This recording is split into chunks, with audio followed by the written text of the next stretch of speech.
Hi guys, welcome back on Tech Aid. We are providing you practical solutions to your problems, whether it's a simple hack or a step-by-step guide. We have got you covered. In this video, I will gonna show you that how to add payment method in Canva mobile. First of all, you can open the browser. You can open any browser. I can open Chrome, so you can just simply tap on search, and after search, you can just simply search Canva login. I can already search, so I can now tap on this, and after this you can just simply tap on the first link, that is Canva, and after the loading you can just simply tap on the three lines at the top left corner of the screen, and here you can just simply tap on the profile picture at the top left corner of the screen, and now you can tap on settings, and after this you can tap on billing and plans in the personal info section, and after this you can just simply see the option add a payment method. Tap on it, and after this you can just simply add your credit card or debit card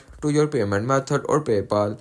And it is the way you can add a payment method on Canva mobile. If you want to keep your online activity private and access to restricted contents like I do, trying using a VPN. It's secure, easy to use, and makes our browsing safer. The link to buy is in the description below. If this tutorial helped, don't forget to like the video and subscribe for more practical solutions. Got questions or need extra help, drop a comment below and we will be happy to assist. See you in the next one. Thanks for watching.